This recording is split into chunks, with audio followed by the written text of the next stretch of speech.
Welcome to the spaceship, everyone. We Ooh, are here together on a really special episode with some really special friends. Hey, Asaf. check this out. Check this Woo. out. We have our buddies here. Ooh, and I see a bunch of Yeah. people already connecting from a bunch of places. This is beautiful. Some people are actually spending their New Year's Eve with us. We should say happy holiday. I'm seeing, oh, hey everyone. Hey, David and Beth and Patricia and Yetzi and Kevin and Stacia and Hujiko and Make it a little bit Mechanical more dramatic. Elves. Yetzi in the Netherlands, and Kevin in Spain, and Right. David in Oh, Quebec, I see New and Beth Utah in San and Francisco. Ohio, yes. Um, yeah, a bunch of places here. All All right. right, Scotland's in the house. Hello. Okay, okay. What's happening here? Why all these people? Seth, what's gonna Okay. happen here? Okay. So we just went through a very interesting year.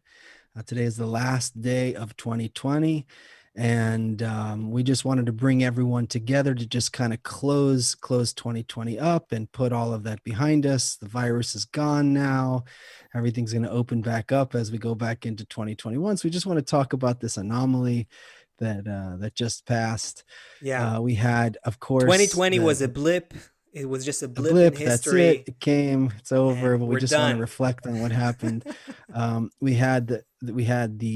course, we had the coronavirus, the COVID-19, which kind of changed. We were all of us, I think, were together in Israel in February, and then we came home. I came back to the States in March, and that's kind of when the lockdown began. Right as soon as COVID was under control for a minute, if you remember, we had the murder hornets that came next. I don't know if you had murder hornets over there, but we had our murder Mm. hornets here that came. We couldn't get toilet paper. Here's a funny story. Yeah, I we couldn't know get that to one. We know that I one couldn't happened here I too. couldn't get toilet paper at the grocery store, so I ordered from Amazon. And eventually, we used tissues for a while. Eventually, we found some toilet paper at a store, and like 8 weeks later, I got some Chinese toilet paper, which looks very different than American toilet paper. It doesn't feel as soft and whatever. But one day, this package arrives, and we put it out. It's my toilet paper from China.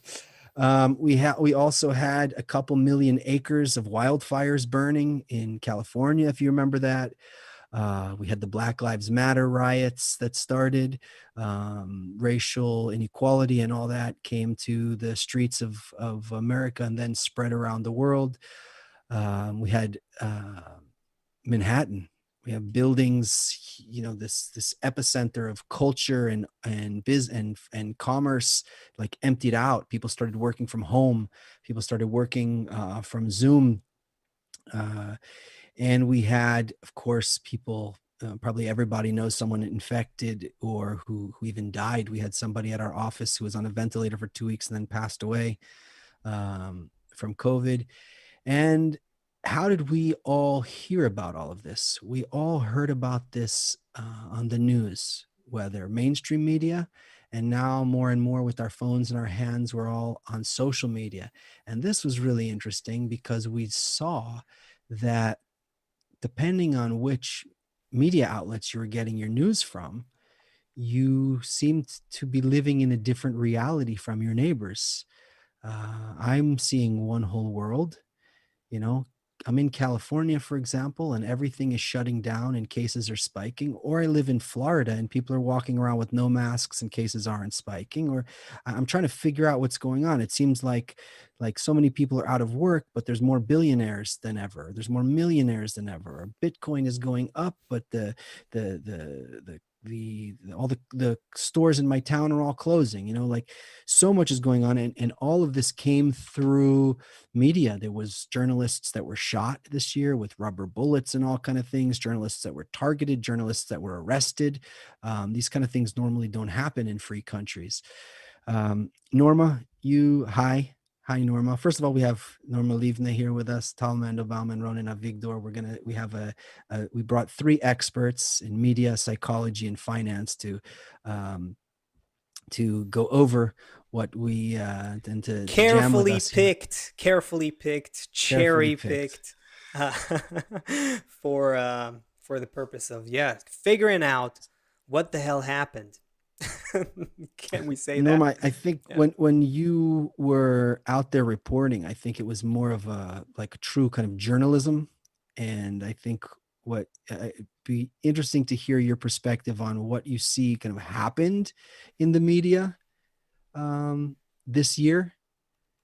Um, in this country, literally, it's like you have two different countries existing together, two different narratives. It's almost like you grew kids up, and one kid's had all of these little nursery rhymes and these songs and these kind of things, and then another group with something else, and then they end up in school together. They don't even know the same language. It's like two different countries.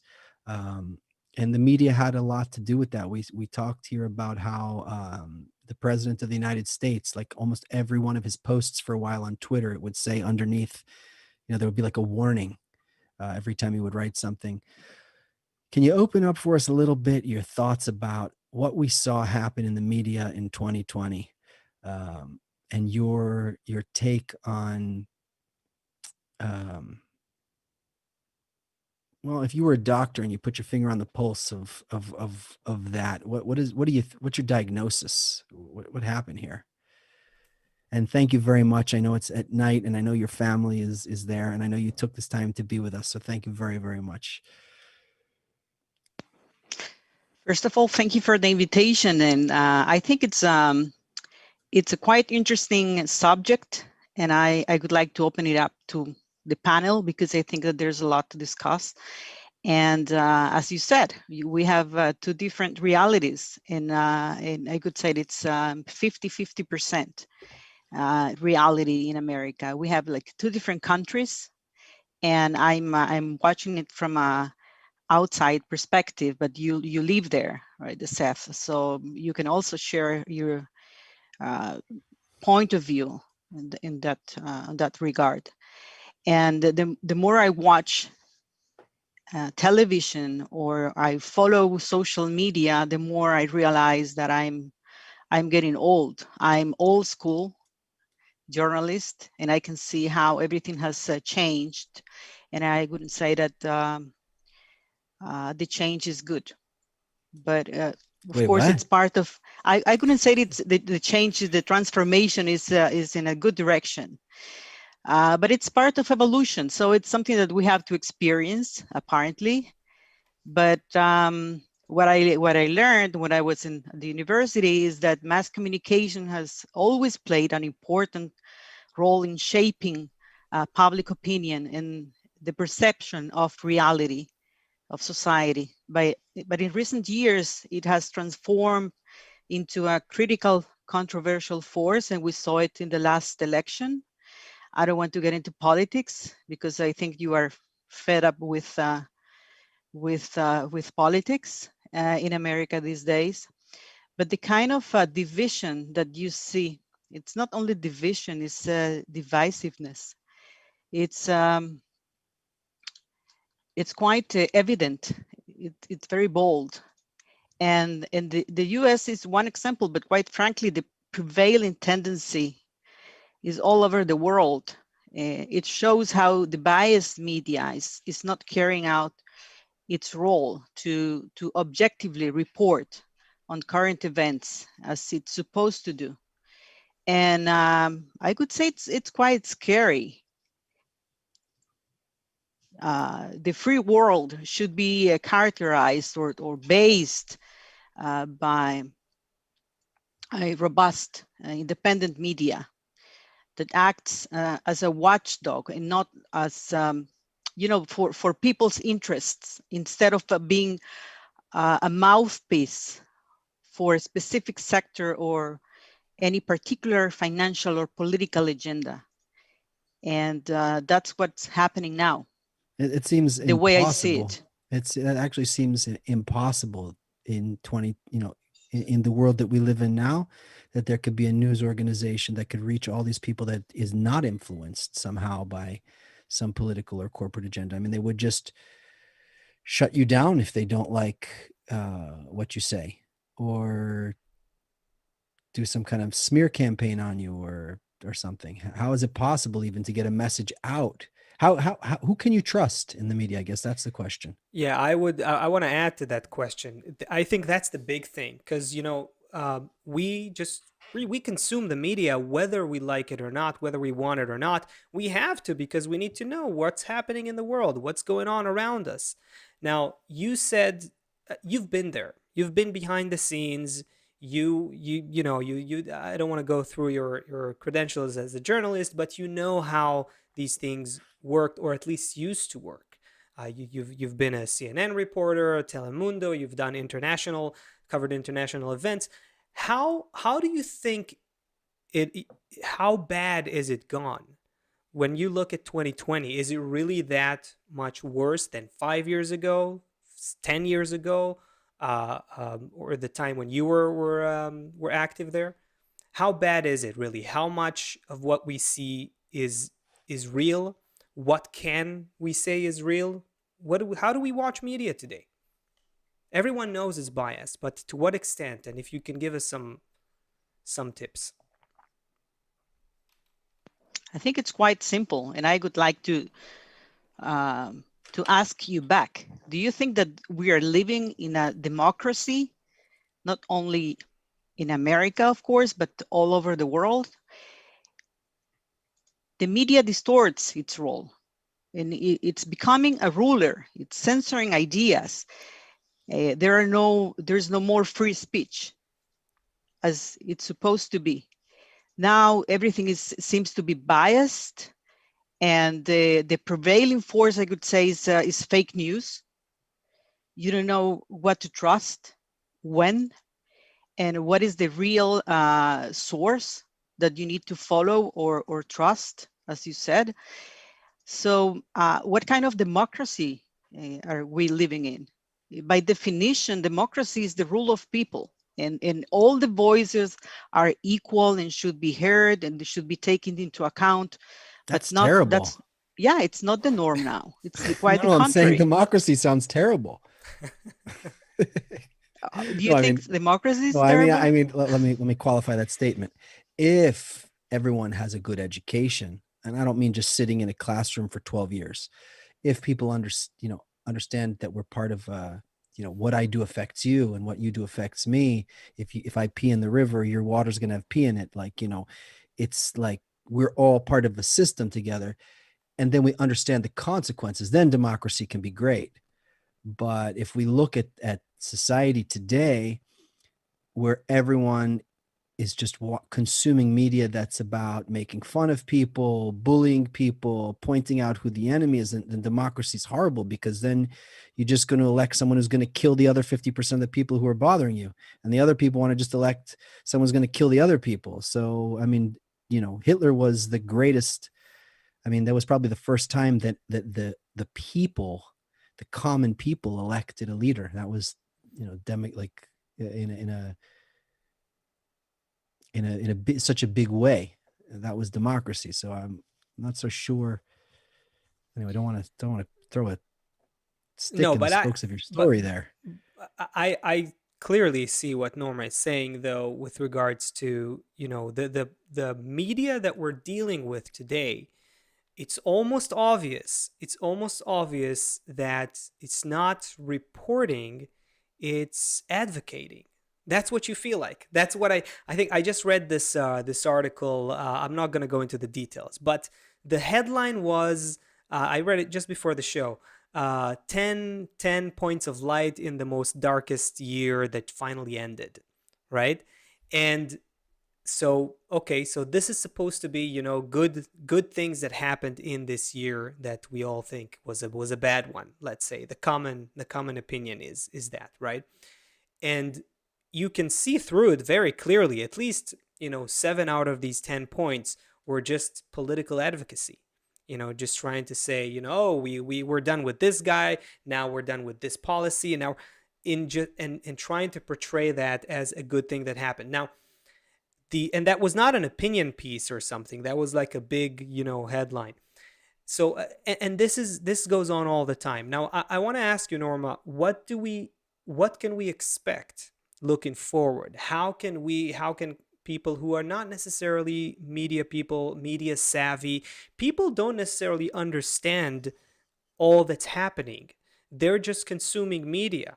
You know, the of course, I think the public is becoming more and more aware of all these shenanigans that are happening in front of our eyes. But I think we need some tips on, or some, what's the right attitude? What is the right attitude to consume media, to look at media? How do you do it?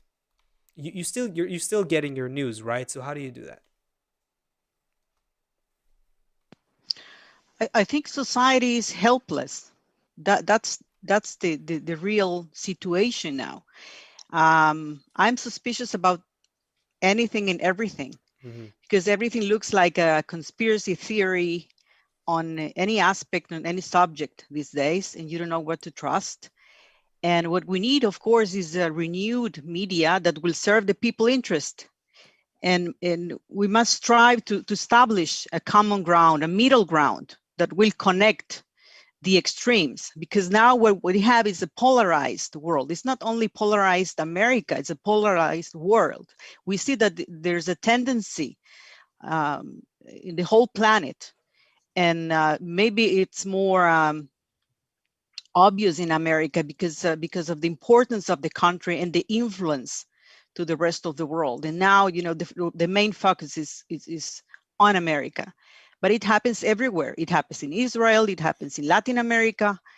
So there's a global kind of shift in that direction, in the direction of suspicious information, biased information, gossip, lies. And what we have to do is to understand, first of all, that we have a sickness. This is, I think, in the beginning of this talk, Seth said that we need to have a diagnosis in order to cure the Yeah. problem. And this Yeah. is that now we have a clear understanding that we have a sick society. So we need to fix it. Who's going to fix it? Right? Mm-hmm. That's the next question. Us. We cannot expect anything from anyone. We as human beings need to realize what we have in front of our eyes and look at it, you know, from a very objective perspective, and see if this is the society that we have to inheritance to the rest of the generations, to our kids, to our children. What can I what role can, so you said it's on us. Everyone here is on social media. Everyone here, what can we, what role can media play then? Clearly, everyone listens to it. Clearly, it has been instrumental in dividing everyone. Is it possible that media can do anything else? Can I the phrase media that? or Can I phrase that, Yeah, Seth? please help me. Let me. I would ask this: what do you think we're looking at? You know, in a few hours, this 2020 thing is gonna be over, and we're gonna go into We can go back 2021. to our life, right? Exactly, everything just gonna go back. No, but seriously though, the what do you think is gonna happen, and what direction is it going, and where would you like it to go? Because you started talking about how we have a certain role here, and it's up to us to start changing things, and you said you're very suspicious, and I understand you advise people to be suspicious when they're consuming their media. But what do you think, where do you think it's going, and where would you like it to go in 2021?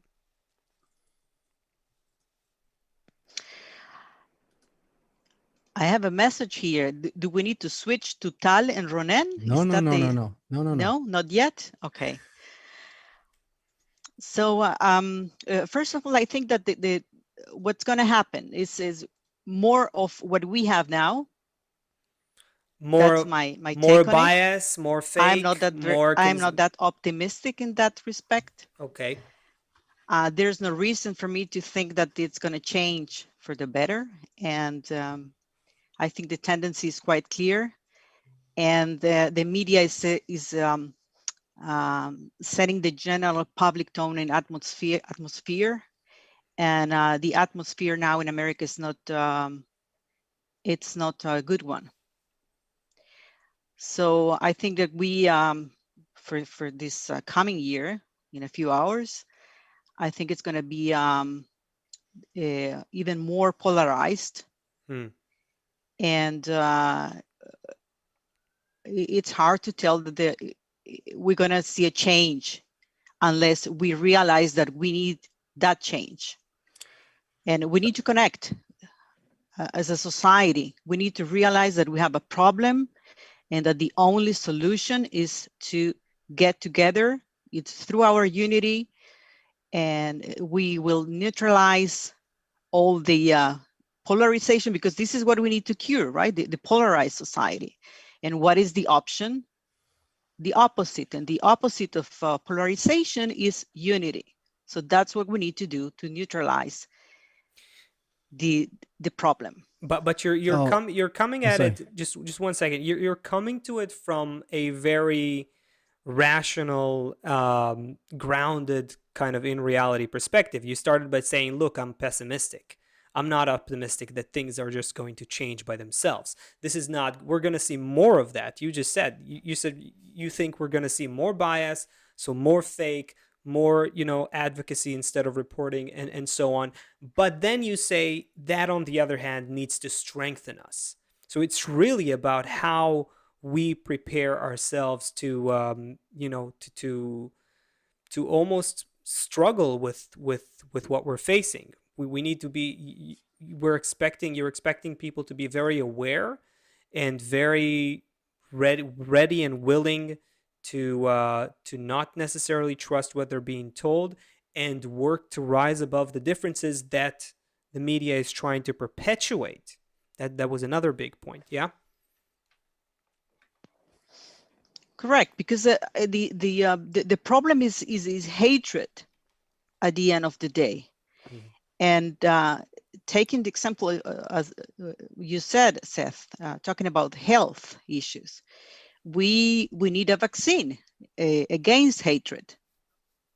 That's why we cannot sit and wait for a disaster if we have the solution to the problem.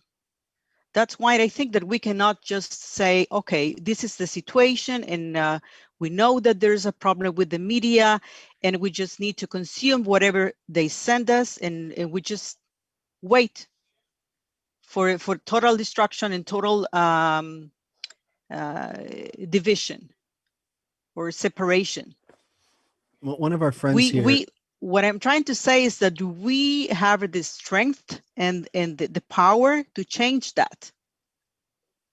I also wanted to add something. I think that the more extreme it becomes, the more clear we can see it, the problem. I mean, because just a little while ago, I don't think it was as clear that the media was so biased in a certain direction. And today people are already like accepting it, that they're going to go on this channel or that channel because they want to get their kind of news. And I think this is something new, like that we're so aware that there are completely different perspectives on different media channels. And the more this progresses and the more that we feel this really very strong difference between the different media channels, the more we feel that our free speech is restricted on social media, I believe this awareness will grow until people will think something's not working and we can't continue to live together, like you guys were saying, that we're living like in two different countries. And we're going to feel that this needs to change because the awareness keeps growing together with this polarization that Norma was talking about as it becomes more extreme. So that's what I hope will happen. As it goes and becomes stronger, people will be more aware, and then we'll feel like we need to change it. But you two are saying things are gonna. Exactly. I'm simplifying, but yeah, like things are gonna get worse, and we're gonna learn from it. That's how it sounds. Hopefully we learn from it as soon as possible right now, but you know how we see That's how human nature is. It right. takes us time, it's a process, but that's where it's leading us. We have a friend who joins us all the time. She's on YouTube here. Her name's Isoke. I think she's in Florida. She said, I don't think most people know. I'm going to paraphrase. I don't think most people even know what all these political designations mean. They just kind of roll along with popular opinion, whether that's what the community is doing or the church is doing, or, and I remember being a kid and being like a kid, like in my late teens and early 20s, and, being so pissed off that everyone's just a sheep. They just do whatever they're told. And it really bothered me. And then as I got older, I started to see, well, it's actually not that bad that it's designed like that. If there could just be something good, if we could just lead, if most people in the public are just kind of going along with what they're told, if we could just tell them something good, then that would be really good. From the side of psychology, Tal or That Norma, is can an you? amazing thing. It is an amazing thing. You can even like say that something that right now you don't see in our societies, like love and connection and unity, you think like, how can we make that spread? But knowing that things do spread, like in the way that you said, it's enough for a big enough group of people to start thinking or start believing in something, for that to influence people around them, and ideas really can spread. I think that should make us hopeful that if we make enough effort to spread a certain idea, then an environment can have that kind of influence. And I think all of us have felt that if we go into a certain environment, it can totally shift our perspective. It can totally make us feel things we never thought were possible. So we need to understand the power of environment over us, and B, we need to use it. We need to use it to, Can to you open that necessarily up a little positive. bit? The power of the environment over us, and now that we've outside, we really find ourselves in an environment. I'm actually at the beginning of this whole mess. If you remember our show, we were so excited when this started 8 months ago. We were showing videos of people on their balconies in Italy singing and people doing all these fun things together. It became like a game, but then it quickly turned into um, the environment is really oppressive now. Everybody feels a lot of anxiety. Everyone feels a lot of uncertainty. People feel depression. I think in Japan, the suicide rate is higher than the COVID death rate now. So, when you say the environment, what hope do we have to be in an environment that can nurture unity? Like Norma's saying, we need to have media that talks about unity. How's it possible? Yeah, you said a lot of things. Well, first of all, I No, think it's my problem. I keep doing that. the reason I think that at the beginning of the pandemic, there was a kind of unity for a few moments, I think it was because of the fear. Like we didn't know what we were facing. Everybody was kind of scared. And then we kind of like in an instinct, we felt more connected. We wanted to support each other. But then when we saw that it's getting longer and it's not ending, and then there started to be all these opinions about what it is and what it isn't. And then we started discovering our divisions and our opinions again. And I think when it comes to different opinions, that's when it's really evident that we disagree with each other because we belong to these different environments. Like I'm talking to somebody and they watch CNN, but I watched like a different channel, then we're going to have different opinions because we come from completely different environments that completely wash our brains with different messages. So it's kind of an awareness that we need to understand that we're not fighting each other. It's like we just have different opposed environments that are influencing us. And when we can see that, when we can become more aware of that, then we can maybe stop hating the other person for thinking the way they do, because we understand that they're simply getting their information somewhere, just as I'm getting my information somewhere else. And we're both two people that are very much influenced by our environments. And the last thing, like you said, is we need to somehow find a shared environment where we can get the kind of values and the kind of ideas that actually allow us to connect. Because the current environments, like Norma was saying, are full of hate, full of division. They're always about you versus them, we versus them, right? There's the good guys and the bad guys. And that's what we're being fed all the time. So is there a hope for our environments to uplift us, to support us? Again, this is something that needs to come out of our awareness and our desire for change, from understanding what our health and our well-being and our happiness actually depends on. And the power of environment is a very important thing to know about. That if I want to be healthy, I think we experienced this very much in 2020, that if I want to be healthy, I want everybody else to be healthy. And it's the same about our psychology. If I want to be happy, then I need other people to be happy as well. I need to be living in a society that is happy and healthy. And right now, if connecting to the media and the environment, it's not supporting that. It's not supporting our well-being, our mental health. It's creating a lot of tension. The media is very destructive in that sense as well. It's creating a lot of tension and fear and pressure in people. Tal, I'm hearing from Norma like a very clear trajectory that she's painting on, this is where the media is going, and this is what we can become if we grow stronger above our differences. Do you see also like a clear a clear set of lessons that we've learned as individuals or should have learned from 2020? What do you think happened to us? Do you see like a clear? Well, I was gonna say this, that I think in this point of time, it's like either you've been traumatized by 2020 or you were awakened. It's like either this felt Nice. like something really scary and really tense and really uncertain, or you were able to find those insights and Ca- the silver Can I linings be and on the both? Can I be on both sides? Can I be both traumatized and enlightened? Is it possible psychologically? yes, yes. I I think think I think opposites can exist together. every trauma has enlightenment in it, I think, right? Or vice versa. There's something to this. Yes, but there needs to be some level of awareness to enable you Mm, to look at the trauma and then learn from the message or the lesson that accompanied it. Because I do believe every trauma or every hardship comes with a positive lesson for growth and evolution. But we need to have maybe the support or the guidance to be able to see it that way, mm, because there are people who face difficulties and are completely like Seth was saying, that there's a lot of depression and suicide, and then there are people who can take trauma and grow from it and feel right. like they're awakened. But when you, if you're being chased by a lion, you get your body floods you with certain hormones to panic and to behave a certain way, and then it should should flush out or release or whatever, come back into stasis.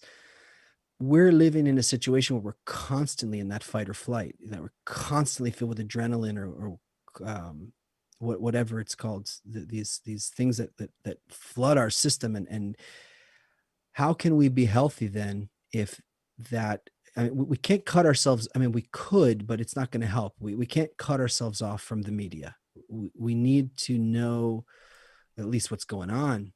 Can I go outside? What's going on? What's happening? So how do we stay healthy and turn these traumatic events? I mean, I think everyone is going through some kind of trauma. You'd have to be living under a rock if you're not. So what is the way um, to aim this in the right direction and protect ourselves from this onslaught? Yes. I think we have to go to some kind of higher wisdom, a higher understanding of why things are happening and the process that we're in. I really feel like that is the only way that you can keep your head above what's going on the day-to-day life that is so stressful. When you understand that whatever happens to you is happening for your highest good, to really show you things that you need to see. This is true on a personal level, like things happen to us in our life and they always carry a message. And it's true on a global level. So I don't know which one you want to talk about, but if we're talking to people who are listening right now and they want to know how they can personally react to it, then I'm sure that they can find a lot of lessons that they learned in 2020 about their priorities, about what's important to them, about what's in balance for them and what isn't. For example, especially at the beginning, a lot of people were talking about how they finally saw that they can be happy without, you know, getting out every day to sit in traffic and go to work, and they could be much happier to sitting at home, working from home, spending more time with their family. Like, especially at the beginning, we really sensed that all this change that was happening was actually allowing us to experience something that we've sought for a long time, a kind of relief from the kind of way of life that we were on, the very stressful and negative course that we had been on as a humanity. And it's true if we talk about consumerism and how we had been completely out of balance with our environment. And the scientists were telling us, if you keep going in this direction, you're going to self-destruct, right? You're going to destroy the planet. And we weren't able to stop. And so we got this change from the outside that was forced upon us so that we would finally stop and rethink our course and make some changes, rebalance. And this was true as a humanity. It's true in our personal lives. I think a lot of us had a chance to try new things that we may have thought were not possible, but suddenly were. For example, mothers who were really relieved not to have to send their young children to daycare and to be home with them, because that was what they truly yearned for. And suddenly it was made possible for them. Or fathers who could be with their children and connect with them and get to know them again after so many years that they were working so many hours, they didn't have that chance. Or people who just said, finally I have time for being with myself, just being without rushing to work. So I think right now, at the point that we're at right now, there's a lot of stress and kind of fear about the economy and in the politics, and that kind of mire down these nice kind of insights that we had. But there was a lot to learn from 2020. And I do feel that if we take these lessons and want to continue them in 2021 and not wait for more pressure to add on for us to make changes, then it is possible for it to be better. And that's a big topic about the insights we need to take forward. It's almost as if we could somehow peel away our perceptions about things. We see the world kind of closing down outside, and so we immediately say it's bad. Or we see that we had to change these things about life, so we say it's bad. But if there was almost like if we were building a house and somebody doesn't know what's going on, he sees you digging a hole first and he's like, well, what are you doing? You're going the wrong direction. You want to go up. Why are you digging down? Almost as if we can look at 2020 like it's laying the foundation for a new way that we can all be together.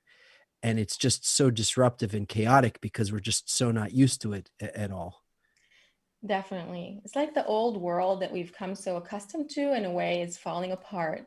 And that is painful. It's hard. It's stressful. It's scary, but it's making way for something new. And I have seen statistics saying a lot more people work from home, and companies prefer their workers to work from home. There are a lot of things that are changing in our psychology and our understanding of what is more comfortable and what is just more balanced, I guess. So yeah, I hope that we will see a lot more building in the next year and less destruction. But I'm sure that is the direction that we're headed in.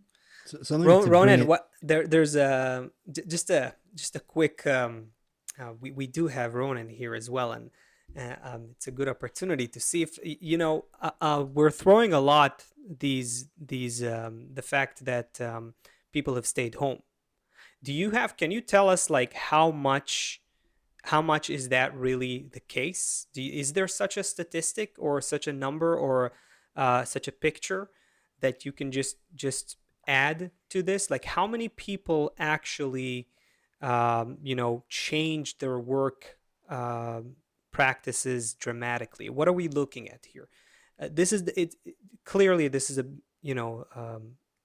subject for a whole lecture, but what really happened here? I think the major phenomenon is actually people losing their jobs altogether. Like unemployment is a major issue, both here in the States more and than other work countries. from home. More than work from home. Yep.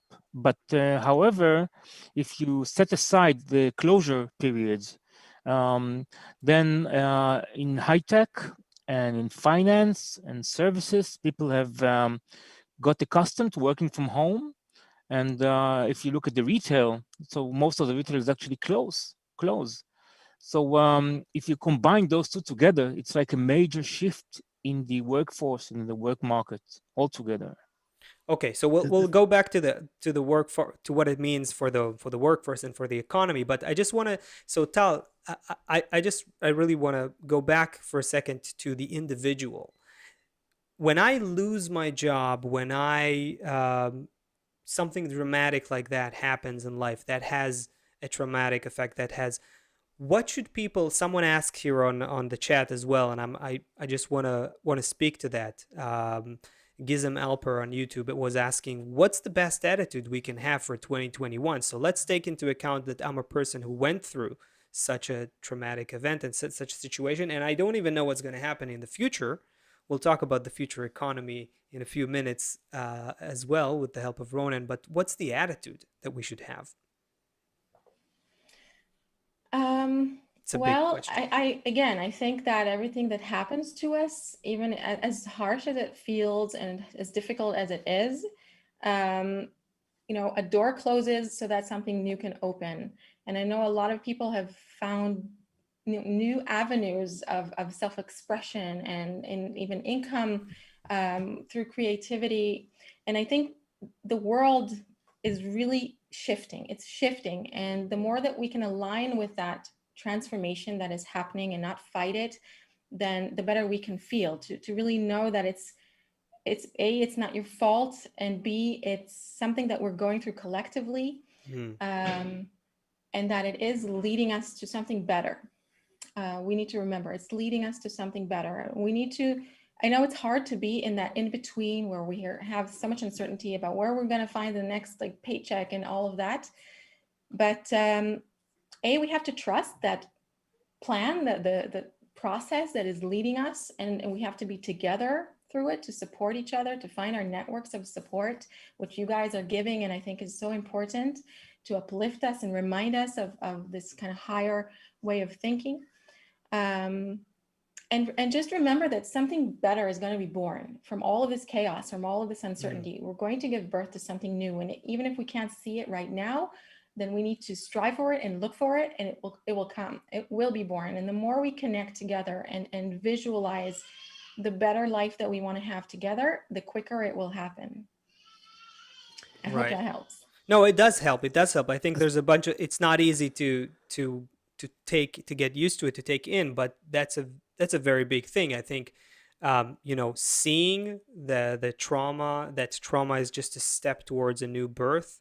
Social support that will constantly remind you that all those things you emphasized are. It's a big thing, though. It's a big thing. I think people who don't have. Yeah, go ahead. I was gonna say there's something we're talking about all these very high things, and then we have these very kind of fundamental things where there could be someone who is on board with all of this. They understand there's all this separation. They understand there needs to be something new, and then they're out of work for 8 months, and the government gives them a check for $600, and they've got a couple kids at home, and they don't I mean, I can agree with everything you said so far, but I don't have a job. I don't have a prospect for a job, and my government is not supporting me. I mean, everyone in the government, all the government workers, the politicians who are making these rules, they're still getting paid six figures and fighting back and forth about whatever they're fighting about. But they made me close my hardware store or close my coffee shop, and they gave me a check for $600 for 6 months. So, that's tough. How. What am I going to do about that? I think that's it. Yeah, go ahead. No, it's a hard question to answer because we are in a transition phase and it's difficult for so many people. And I see a lot of people who had restaurants and now they're kind of selling things, from home, making things at home and selling them directly to people, or doing all kinds of different things to get by. And in a way, it's also changing our lifestyle, and people are prioritizing differently and spending money on different things, and it's difficult because it's stressful and there's uncertainty, but again, it's a transition phase, and it's educating us is all I can say. It's educating, it's showing us what's more important and what's less important, and hopefully the way things are right now with the media and the way our societies are and the governments and all of that will also have to fall apart as it doesn't really answer the needs of the time.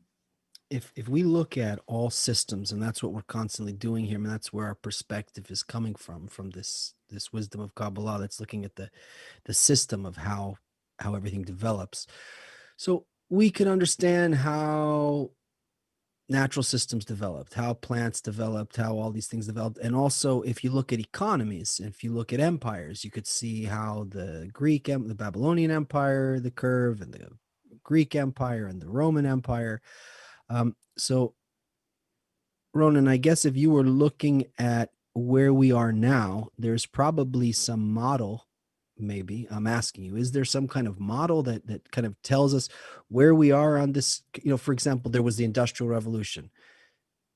There's some kind of thing you can study with points on a graph and understand how it enters. And Leo was on our show. You all know Leo. Leo told us that the engineers in New York City around the turn of the century were wondering what they're going to do with all of the horse poop in New York, because there's going to be such a population boom in New York City that there's going to be so many horses. Nobody thought there's going to be cars, right? It's like a whole new shift.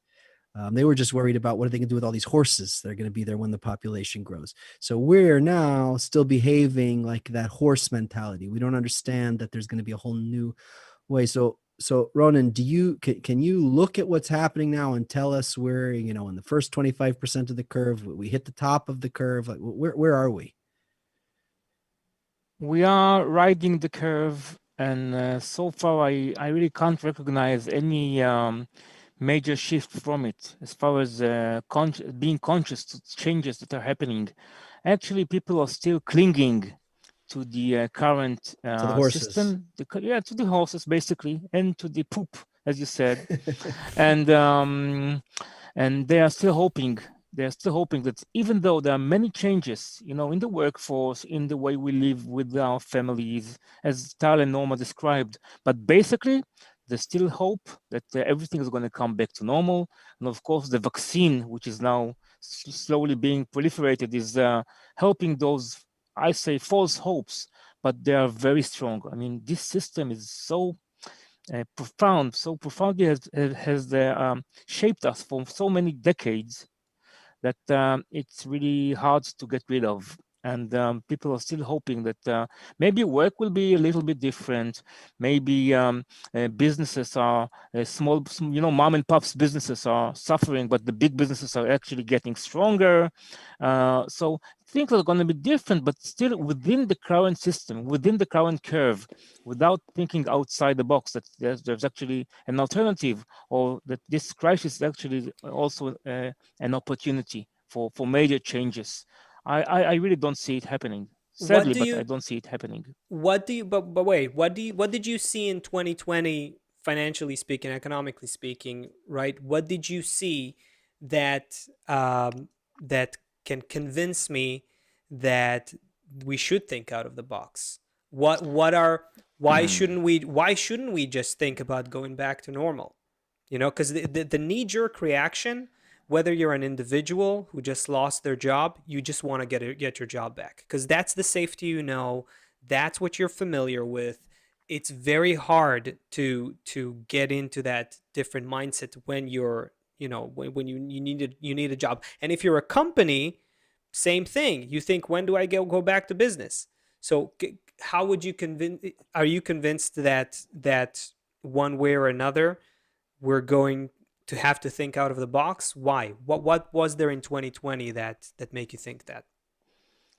Listen, when Seth spoke about the $600 that was sent, or that are now being sent, and previously $1,200 that have been sent to every citizen, so these were actually, it was meant to relieve the distress, the existential threat that this crisis poses. But however, when you are busy worrying about putting food on the table, your mind isn't opened to hearing anything else but surviving.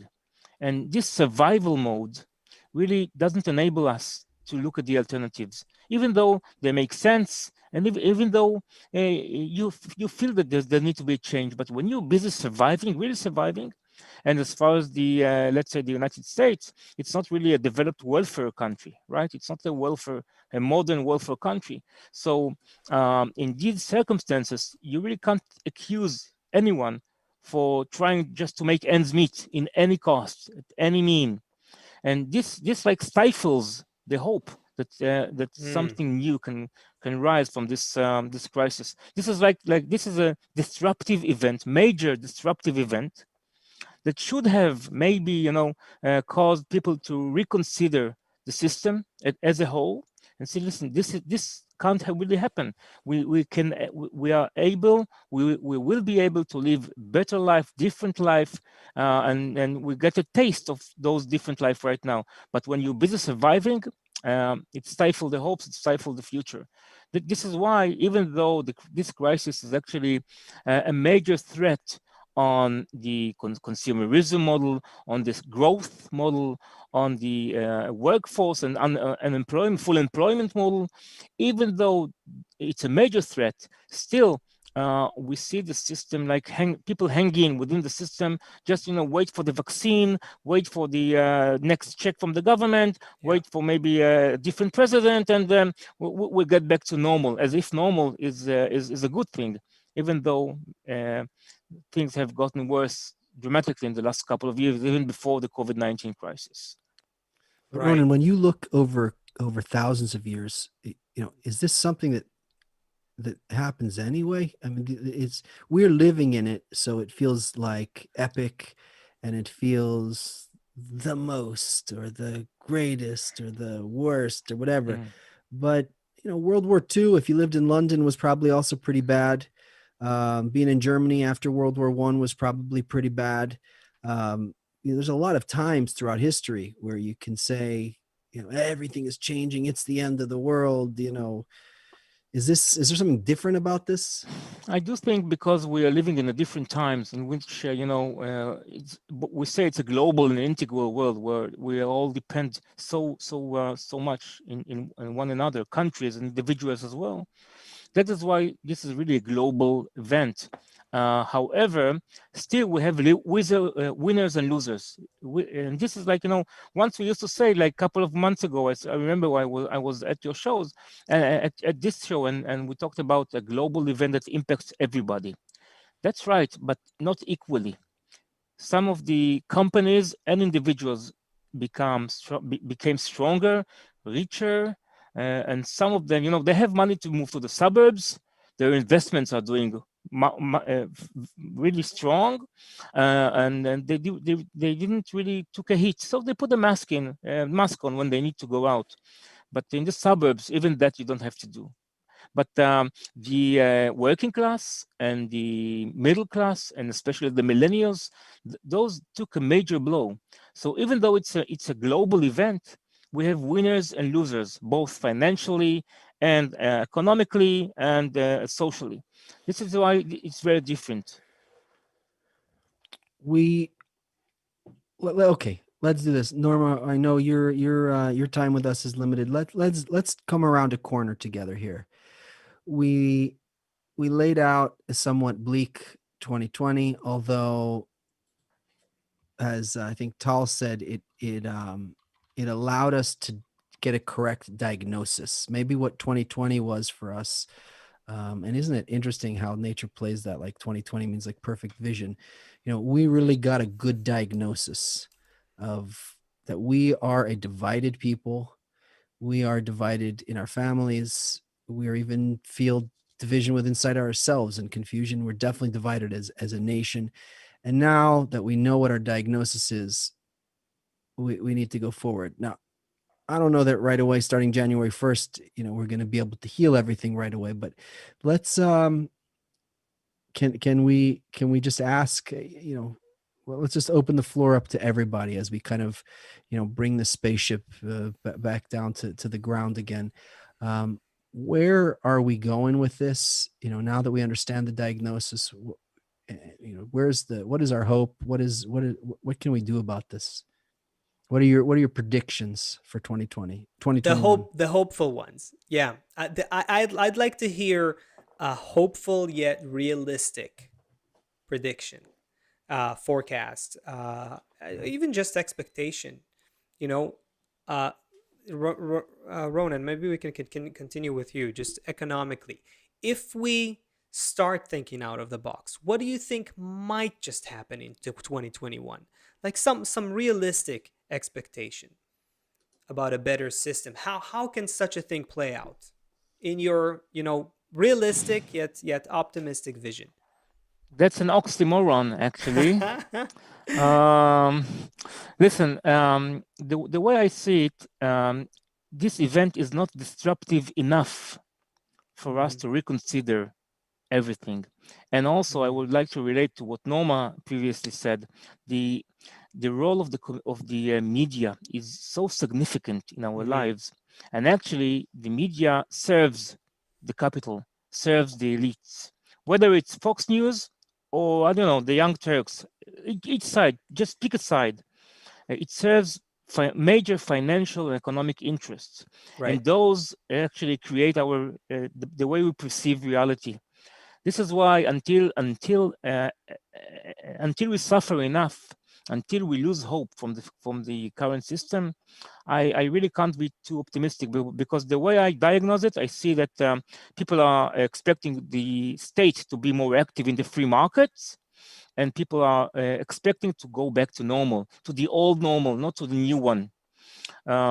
So when Seth said that now that we have the diagnostic, we don't have the diagnostics for the crisis. We have maybe the diagnostic tool for COVID-19 quick tests and vaccines, but not for the problem itself. The problem isn't economic and isn't in the health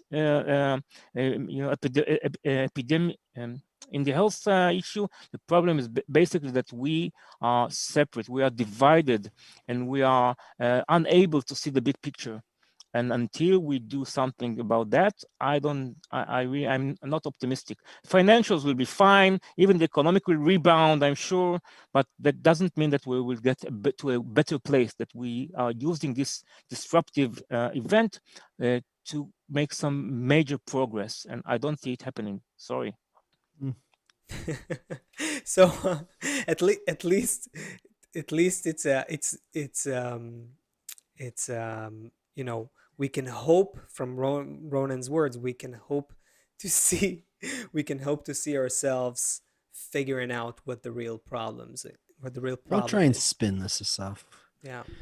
No, look, it is something. It is something. I like the bleak honesty. I'd ask I'd ask Tal and Norma the same question. Really, just Tal, when you look at the human psyche in the 21st century and what 2020 has done to it, where can it go? Where should it go in 2021? Uh, how would you portray that picture? What thoughts and what kind of mindset should arise in people if we take a positive direction, a hopeful direction, a realistic one though? Well, I think if people thought that 2020 was crazy, then we have a lot to expect in 2021. And in a way, that is a good thing, that we're learning to see that what we thought is normal and possible is not necessarily what's going to be, that life can be a lot different than what we expect, that life can surprise us, can take very different turns than what we always thought, life is supposed to look like. And my hope is that we remember that we have a role to play in the way things happen, in the way things turn out. That according to the psychological models, according to spiritual wisdom, we are in a process of a consciousness evolution. We are moving forward towards higher levels of consciousness. The problems that we're facing are increasingly global, are increasingly faced by all of us together in a very interconnected way. And so it's just a sign that humanity needs to match this external interconnected state with all of the crises that it causes, with our consciousness that needs to kind of align with this state that is revealing to us. So I hope we all feel that as we move into these next stages, we need to align our consciousness, our thoughts, our ideas, our environments with this change, so that each of us connects more to these positive, uplifting environments and people, and talks about how we can connect better and how we can rise above our differences. And the more each of us does that, the more that we help everybody else move in that direction, because like we said, we're all connected, we're all living in these networks where we influence each other. So each of us has a big role to play in influencing everybody else and pulling everybody in that right direction. And the more protected we will be, the safer we will be, because all the pressure we're experiencing is the pressure of evolution pushing us forward. So the more that we can move forward consciously, the less pressure we will need, the safer we will be, the happier we will be. So I hope that moving forward into 2021, and this can be realistic. I'm sure it can be a reality if we will it. Maybe we will experience more pressure, but like Ronen said, if this disruption allows us to really understand where we're headed and what we need to do, then this pressure can actually help us awaken. And that is in the evolutionary plan. The models speak about it, and we have that potential. It just needs to fulfill itself. I'm building Norma, I up. know you have. I'm building up N- here. My Yeah, summary me is too. building up. Okay. Okay, hold on. Norma, I know you have people waiting for you. I know it's very late where you are, and I know you took time to be with us. I just wanted to say thank you. I know you have to go, so thank you, and we'll hopefully see you again soon. Okay. Thank you very much. Okay. It was a pleasure, and Happy New Year. Thank. It's going to get worse, but eventually it could get better. Thank you. Thank you, Norma. Bye, guys. Okay, bye. This is something that for us, I just thinking of all the other like New Year's specials and people probably talking about how, 2020 is over. Let's forget about it. I saw a guy yesterday. He's like, just forget about what happened. It's all going to be better now, and here we have all of these people steeped in the wisdom of Kabbalah, but are also very, very practical people, a social psychologist and an economist, and yeah, and I don't know what. Thank you, and a journalist, and each one is saying in a very sober way, no, it's not over, and if we were the media, we would be spewing our crap in order to steer you in whatever direction. But there's two things here. In the very sober way, we're saying it's not over, right? But in this whole other side, we're saying we're now digging the hole. Our hands are in the dirt, for something new that will grow. So if we can look at everything with a new perspective, if we can see it, what's happening with new eyes, then we don't need to be scared of what's going on.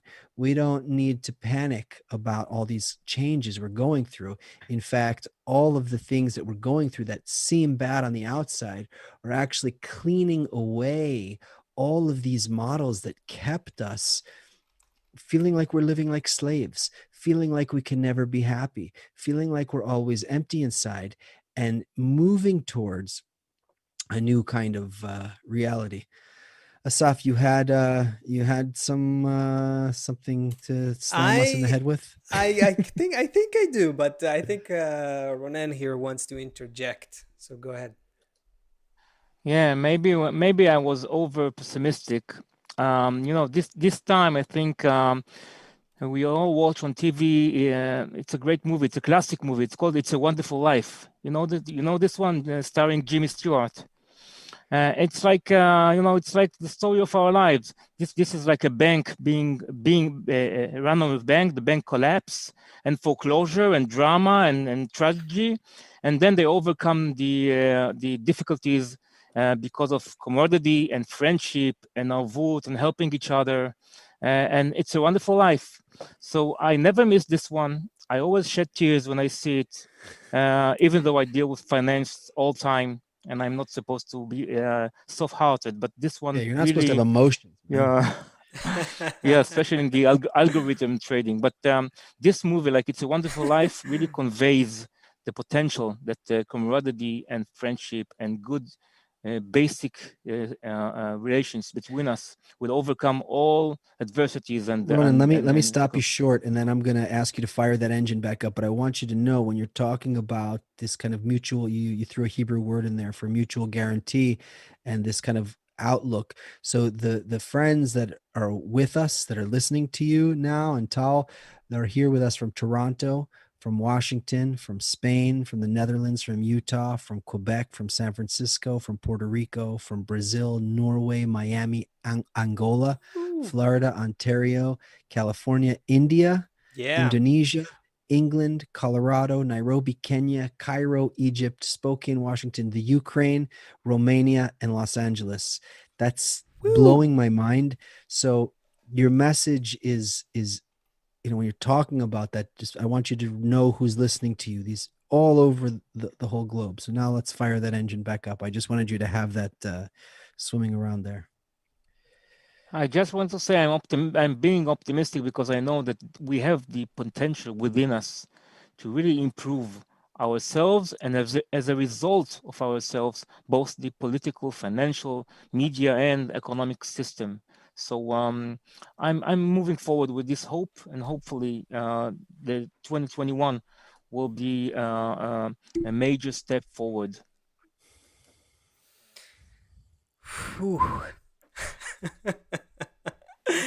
All right, I want to say, first of all, just to thank everyone for agreeing to jam with us on this, to take this to undertake this mission of summarizing this year, and trying to look forward in a realistic kind of way, and yet try to spruce it up with some optimism as well.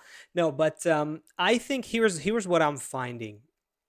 I think when we're looking, we tried to look at, a bunch of, like, the whole world, the whole human culture here, our economy, our media, and our culture, and our psychology. And when you kind of take in all those perspectives on what's going on right now, and it was evident a lot in what Ronen said, but it was also apparent in the other areas too. I think that we are going through such a dramatic shift, such a deep, a profound transformation of human culture, that we can't even conceive of it. In economics, it's the most it's the heaviest stone to lift, it seems, because it is so entrenched and so rooted. Economy is like the economics is like the global infrastructure of all of humanity, and on top of that we have all kinds of things that we do in life. But on the other hand, the only way to change anything, after you hear Ronen talking about it, it's very clear that we have to change ourselves. You have an economy that does not work in the best possible way for everyone. It does not deal with such a crisis like COVID well. A lot of people have gone out of work and out of hope in 2020, and they don't know what's going to happen. And yet, it's very hard for us to just recreate ourselves. It's very difficult. Our media, hugely influenced by economic interests and political interests, is perpetuating division, like Norma said. It is perpetuating the depression and distress and stress and division and so on. And it's becoming more and more fake right in front of our eyes. And yet, it's very hard for us. We have to consume the media still to know what's going on. We're in this world. It's hard not to be influenced by it.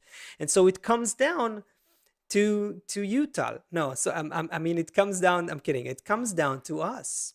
It comes down to our psyche. It comes down to, we have to change in order for all our systems to change. It just becomes very, very clear.